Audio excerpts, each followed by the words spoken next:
کیا وہ سب جو بے حیائی کے پروگرام کو پروموٹ کرتے ہیں ابلیسی ایجنڈے پر نہیں ہے؟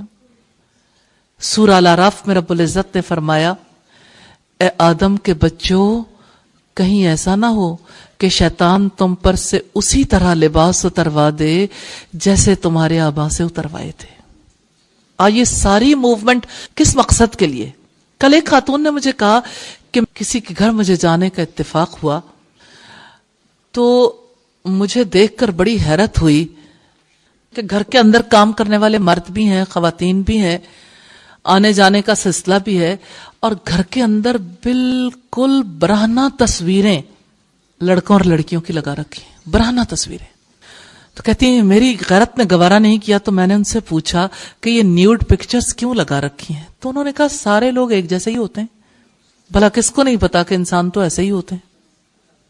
تو شیطان بے حیائی کو قابل قبول بنانے کے لیے تھوڑے دلائل نہیں دیتا، وہ ایسے دلائل دیتا ہے جس کی وجہ سے انسان کنونسڈ ہو جاتے ہیں.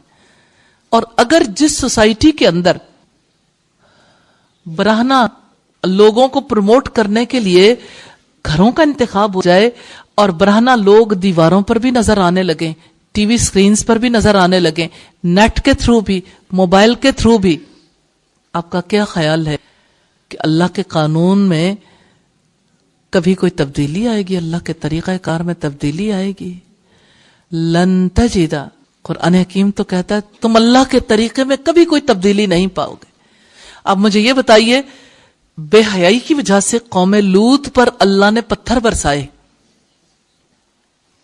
کیونکہ لوط علیہ السلام کے پاس ان کی قوم کے لوگ چڑھ آئے تھے کہ تمہارے پاس نوجوان لڑکے آئے، لڑکے ہمارے حوالے کر دو، کہ وہ اس گندگی میں مبتلا تھے. تو آپ یہ دیکھیے کہ کل اگر ان پر اللہ کا عذاب آیا تھا، ان پر پتھر پڑے، پھر آج تک ان کو اللہ تعالیٰ نے سارے زمانے کے لیے عبرت بنا دیا. ڈیڈ سی آپ سنتے ہیں، بحیرہ مردار کا نام سنا ہوگا آپ نے. یہ وہی علاقہ ہے جہاں ان لوگوں کے گھروں کو اور ان کی آبادیوں کو محفوظ کر دیا گیا کہ آبادیاں پانی کے نیچے ہیں، پانی ان کے اوپر ہے، اور قبرستان ارد گرد کے علاقوں میں پھیلا ہوا ہے. تو اللہ کے طریقہ کار میں تو کوئی تبدیلی آنے والی نہیں ہے. آخر ہم کس وجہ سے اپنے آپ کو مطمئن کر کے بیٹھے ہیں؟ کیوں بے حیائی کو پروان چڑھنے دے رہے ہیں؟ اور ہم بات کر رہے تھے کہ بے حیائی دیمک کی طرح ہمارے معاشرے کو چاٹ رہی ہے. اب دیکھیں کسی کے جسم میں خدا نہ خواستہ پہل چھوٹا سا حصہ کینسر زدہ ہو جائے تو ڈاکٹرز ٹریٹمنٹ کرنے کے لیے فوری طور پر اس حصے کو نکال دینے کے لیے ایفرٹ کرتے ہیں. پھر اس کا کتنا طویل علاج ہوتا ہے، صرف اس وجہ سے کہ باقی جسم کی زندگی کے لیے اسباب پیدا ہو جائے. کیا کبھی کوئی ایسا بھی معاشرہ رہا ہے کہ جہاں پر کینسر کو پروان چڑھانے کے لیے پوری قوم ایک ہو جائے؟ آج ہمارا جو ملی تشخص ہے وہ کس طرح سے برباد ہو گیا، کس طرح ہمارے اندر ان کانسیپٹس کو رواج دیا گیا. باقاعدہ طور پر ایسی موومنٹ چلائی گئی جس کی وجہ سے بے حیائی کے کسی منظر کو دیکھنا گھر کے اندر بچوں کے درمیان بیٹھ کے اب کسی کے لیے مشکل نہیں رہ گیا. کوئی سائن بورڈ کسی کو پریشان نہیں کرتا. کسی عورت کی کسی نوعیت کی تصویر ہے، کوئی بزنس مین، کوئی ایڈورٹائزنگ ایجنسی عورت کو لٹا دے، بٹھا دے، کپڑے اتروا دے یا پہنا دے، کسی کو اس سے کوئی فرق نہیں پڑتا. ہر ایک اپنے کمانے کھانے کی دھن میں ہے، اس کے علاوہ کسی طرف توجہ کرنے کی اسے کوئی فکر نہیں رہتی. تو اس موقع پر جبکہ ہم جانتے ہیں کہ بے حیائی کینسر کی طرح ہماری سوسائٹی میں پھیلتی چلی جا رہی ہے اور اس کینسر نے جڑیں پکڑ لی ہیں، ہمیں رک کر سوچنے کی ضرورت ہے کہ کس طرح سے اس کینسر کا علاج کریں. اس کے لیے جب تک باقاعدہ طور پر ہر فرد اپنی ذمہ داری محسوس نہیں کرے گا، یہ کینسر بڑھتا پھیلتا پھولتا چلا جائے گا.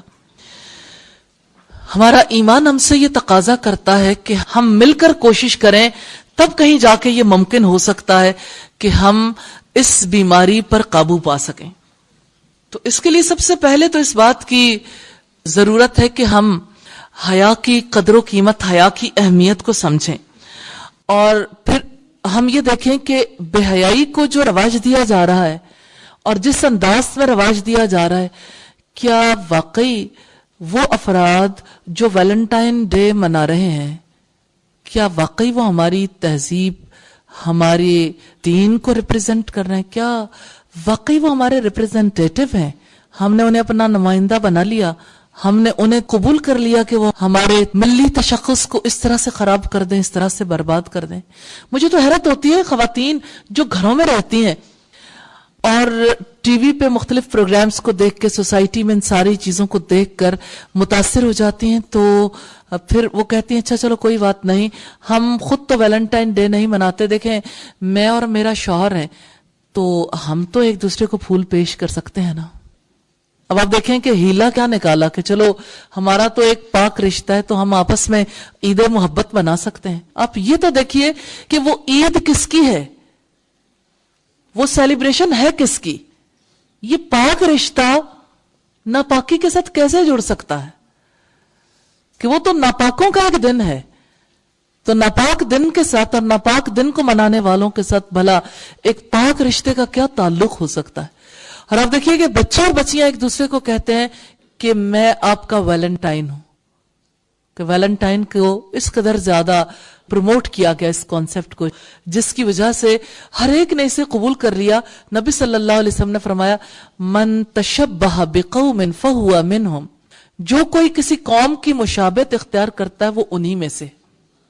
تو کسی قوم کی مشابہت کس اعتبار سے ہے کہ یہ ہماری عید نہیں ہے، نہ وہ ہمارے ہیروز تھے، نہ ان کے اس کام کو ہم جائز سمجھتے ہیں، نہ ہم اس کو سیلیبریٹ کر سکتے ہیں. اسی طرح سے قرآن حکیم ہمیں یہ بتاتا ہے الشیطان یعدکم الفقر، شیطان تمہیں فقیری کا خوف دلاتا ہے، وَيَأْمُرُكُمْ بِالْفَحْشَاءِ، اور تمہیں بے حیائی کا حکم دیتا ہے. تو اصل میں بے حیائی ابلیسی ایجنڈا ہے.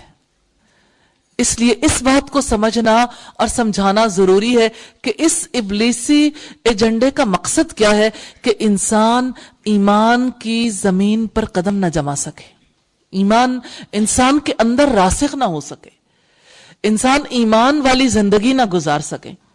اس لیے اپنی نسلوں تک اس پیغام کو پہنچانا چاہیے کہ حیا کے ساتھ ہی ہم صالح پاک زندگی بسر کرنے کے قابل ہو سکتے ہیں، اور بے حیائی کے ساتھ نہ کل کسی کو امن چین ملا، سکون ملا، نہ معاشرے کل پروان چڑھے، نہ قومیں کل بچ سکیں، نہ آج بچ سکتی ہیں.